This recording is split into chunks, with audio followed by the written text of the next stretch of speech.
Good morning, welcome to CATEX-TV. My name is Frank Fortunato. This is a live broadcast from Princeton, New Jersey. Today is Friday, November 5th, 2010. It's 11:30 a.m. Eastern Daylight Time in the United States. It's 3:30 p.m. in London, 12:30 in Hamilton, and 10:30 in Mexico City. If you need to reach us during the broadcast, you can phone in toll-free at 1-866-67-CATEX. Overseas, our AOL instant mail address is CATEX-TV. We returned to the United States last night at about 10:30 p.m., courtesy of British Air, and we acknowledge and greet all of our friends that we met in London during our 4 days over there. It was good to see you. Let's get to our news. Actually, before we get to our news, let's talk about one interesting thing. Qantas Airlines, as we know, have grounded their entire fleet of A380s.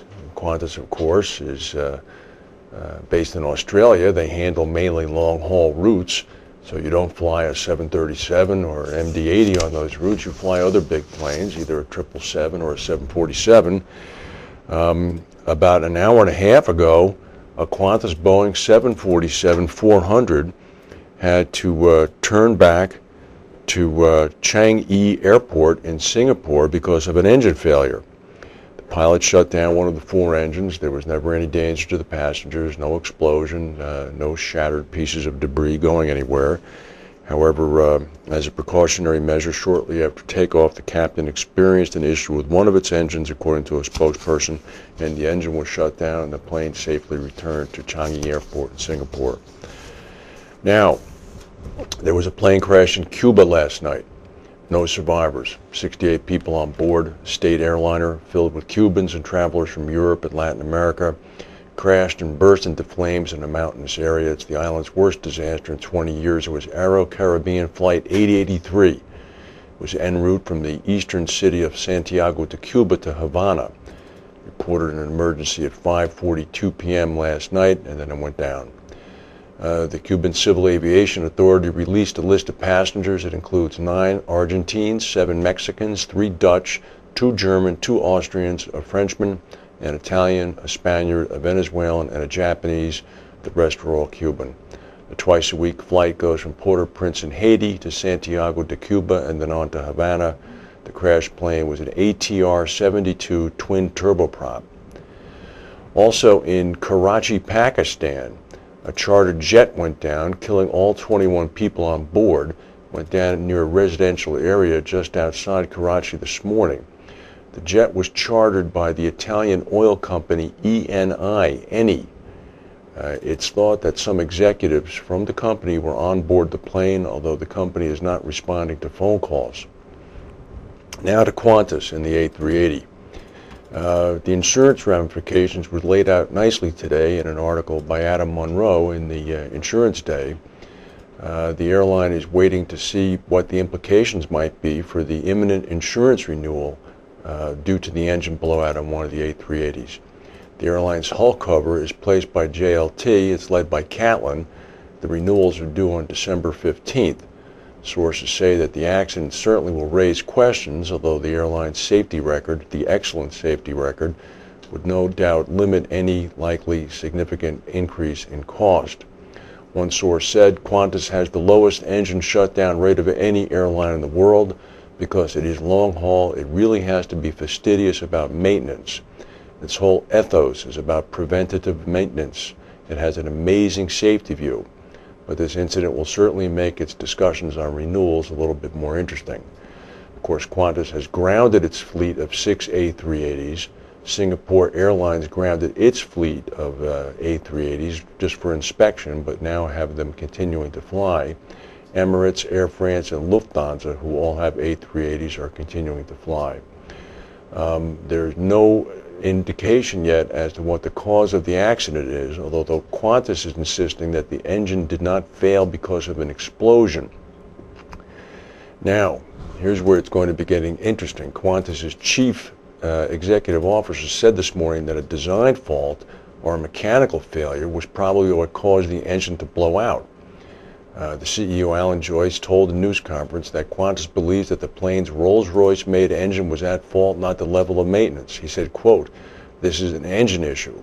and the engine issues have been maintained by Rolls since they were installed. We believe that this is most likely a material failure or some type of design failure. Interestingly enough, the EU, the European Union, indicates that just 3 months ago, they flagged possible problems with the Rolls-Royce Trent 900 engine that in fact exploded and forced the emergency landing. The European Aviation Safety Agency, in an August 4th directive, instructed airlines to conduct additional checks on the Trent 900 after it found, quote, wear beyond engine manual limits on certain parts. A gentleman named Jeffrey Yupp, who was a former Airbus technical director and a fellow of Britain's Royal Academy of Engineering, said, I doubt these checks will differ from the usual maintenance and safe checks that they do on these engines. Engineers will make an immediate visual check with borescope, which allows them to look inside the engine for signs of wear. They may also dismantle the engine. A European Union spokesman said that the directives, like the August 4th one, were issued regularly, and they are. They're air safety regulations, but that the agency does not see a link between this directive and the Qantas engine failure. Last night, Rolls advised A380 operators to perform safety checks on all the Trent 900 engines. Well, in California, Pacific Gas and Electric Company says that the San Bruno natural gas pipeline explosion could wind up costing them $1 billion.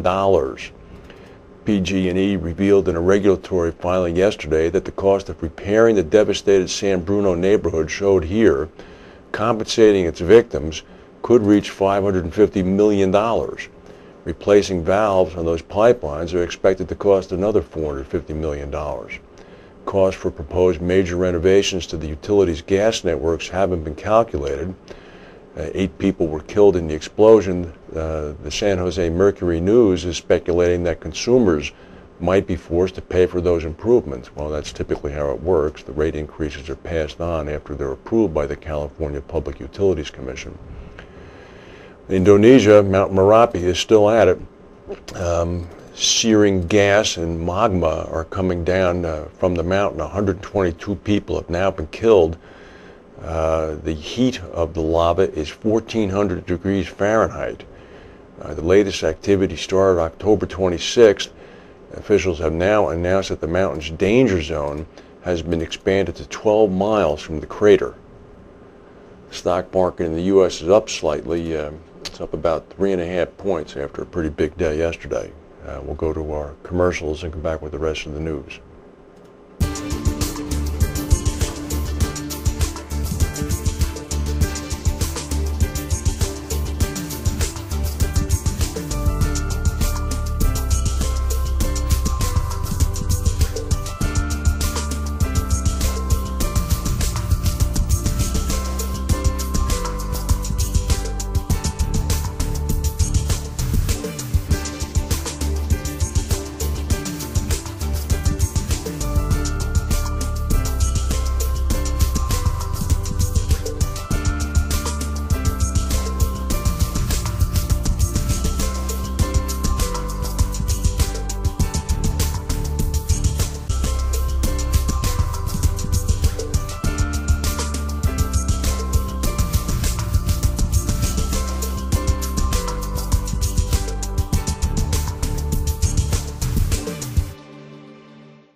Well, some big economic news in the United States. The Labor Department is showing signs of improvement. Data for October that was released by the Labor Department this morning showed that total non-farm payrolls rose by 151,000 last month. Wall Street had been expecting a 70,000 gain. The unemployment rate held steady at 9.6%. Economists had forecasted it would rise to 9.7%.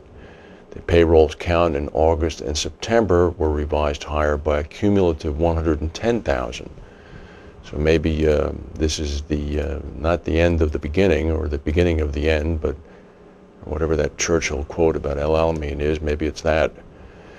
Some news from Cooper Gay. We saw a number of Cooper Gay people in London this week, and they definitely are all enthusiastic and hard at work with Toby Esser's grand scheme about putting together a good independent worldwide broker, and they're to be complimented on that. They're doing a good job.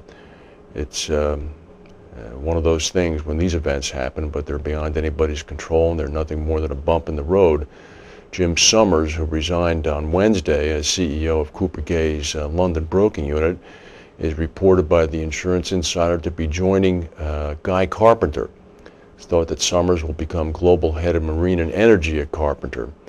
That, of course, is a division of the global broker of Marsh. Lloyd's has unveiled plans to open a representative office in Moscow following months of speculation. Lloyd's confirmed that it will be opening in Russia in mid-2011, subject to regulatory approvals, but Lloyd's stressed that the office will simply be a representative office, but not a base for underwriting. Down in Bermuda, Allied World Assurance Company, AWAC, booked record net profits for the third quarter of $255 million, up from $200 million in the prior year period. Its bottom line benefited from strong realized investment gains. The gains contributed about $117 million to net income. Net income for the quarter increased to about $5.21 per share. Analysts had been expecting only $1.88 a share. Total revenue for the quarter increased to $516 million from $447 million in the previous year. Validus has unveiled a series of share buybacks that effectively return over $900 million to investors, offering further evidence of the lack of underwriting opportunities for excess capital in the reinsurance sector. The figure equates to the level of capital that the company was launched with after Hurricane Katrina just 5 years ago. Validus reported net income of about $239 million, or $2.08 a share, for the quarter, compared with $5.21 a share for the quarter last year.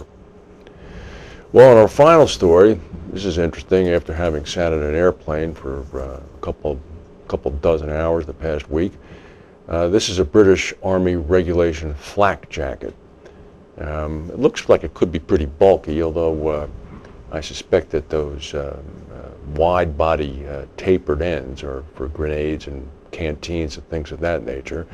Most soldiers that we see are relatively young and are fairly slim and svelte and in good physical condition. Well, the British Defence Ministry said that 2 members of Parliament from Northern Ireland are not going to be able to visit British troops in Afghanistan until the Army can find flak jackets big enough to fit the size of their stomachs. The ministry said that these 2 gentlemen, Ken McGuinness and David Simpson, were scheduled to fly to Afghanistan this week, but the Army issued body jackets, the flak jackets, don't exceed 49 inches. That's a pretty big stomach, which are too snug for both of these men. A Defense Ministry spokesman said this morning that the British Army offers a wide range of sizes, but regrettably none was suitable on this occasion. Lord McGuinness, a 72-year-old member of the upper house of Parliament, insists he's less plump than 2 years ago, when the Army did get him to Afghanistan with a flak jacket that fit. Unknown how they did that. McGuinness describes himself and Member of Parliament Simpson as, quote, reasonably normal, although we are bigger than most. Apparently so.